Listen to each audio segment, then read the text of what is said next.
Hello, bachcho. Let's read the question. Question is read the following text and answer the following questions on the basis of the same. In answering a question on a multiple choice of class 12, a student either know the answer or guesses. Let 3 by 5 be the probability that he know the answer and 2 by 5 be the probability that he guesses. Assume that who guesses at the answer will be correct with probability 1 by 3, and let E1 and E2, comma E be the event that student know the answer, guesses the answer and answers correctly respectively. Question number one is what is the value of P of E1? Second is probability. What is the value of probability of E when E1 is given?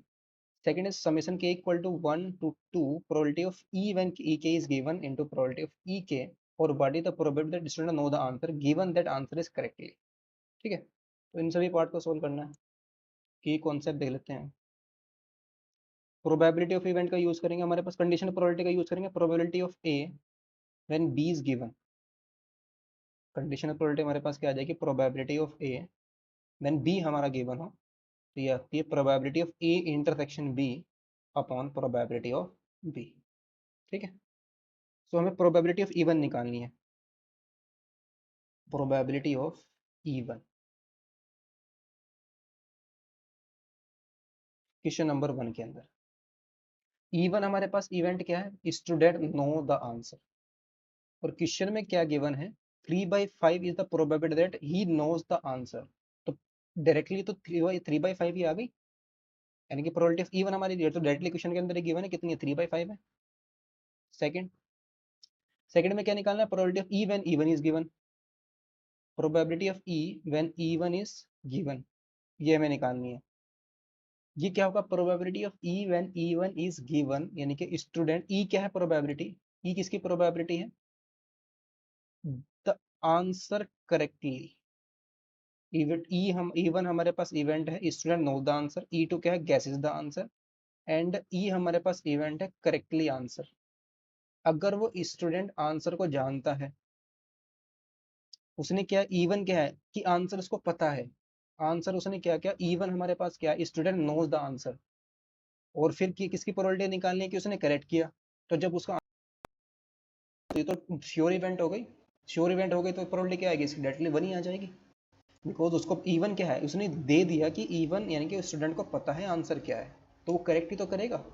जब उसको पता है answer तो correctly answer mark करेगा. और ये हमारे पास उसी की तो इवेंट है, करेक्टली आंसर कर रहा है. तो ये तो श्योर इवेंट होगी, तो उसकी प्रोबेबिलिटी क्या आ जाएगी? 1 आ जाएगी. इसके थर्ड पार्ट को देखते हैं. थर्ड पार्ट हमारा क्या करें? Summation k equal to 1 to 2 probability of e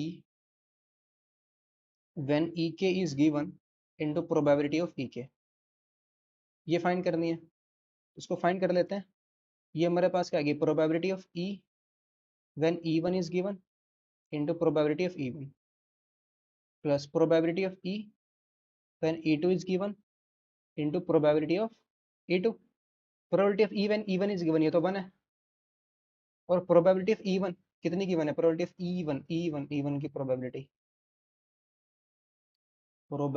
of e1 3/5 है, तो इंटू 3/5. फिर plus probability of E when E2 is given. ये प्रोबेबिलिटी हमारे पास क्या होगी? ई2 इवेंट हमारे पास क्या है?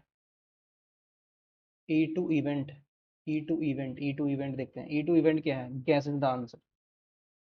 अगर उस स्टूडेंट आंसर को गैस कर रहा है और करेक्ट कर रहा है, तो इसकी प्रोबेबिलिटी क्या है? Student assume that student who guesses the answer guesses and guesses the answer will be correct. इसकी प्रोबेबिलिटी कितनी गिवन है? 1/3, तो ये तो 1/3 गिवन है. और इंटू में probability of E2. Probability of E2 कितनी है?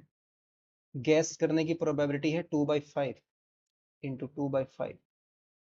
तो ये आ गया 3/5 प्लस 2/15. 15, 5 3 या 15, 3 3 9 और 2 11/15 इसका आंसर होंगे. ठीक है, फिर क्या निकालना है? और पार्ट में, ये तो थर्ड पार्ट आ गया. और पार्ट है इसका, what is the probability that student knows the answer. इसमें क्या फाइंड करना है? What is the probability that student knows the answer given that he answered it correctly, कि उसको पता है कि आंसर को करेक्टली मार्क करें, जबकि क्या गिवन है कि उसको पता है कि उसने, यानी कि आंसर उसको पता है, स्टूडेंट नो द आंसर, इसकी प्रोबेबिलिटी फाइंड करनी है, और गिवन हमें क्या है कि उसने आंसर करेक्टली मार्क किया है। तो बेस थ्योरम को यूज कर देंगे डायरेक्टली इसमें। तो क्या आ जाएगा, प्रोबेबिलिटी ऑफ इवन,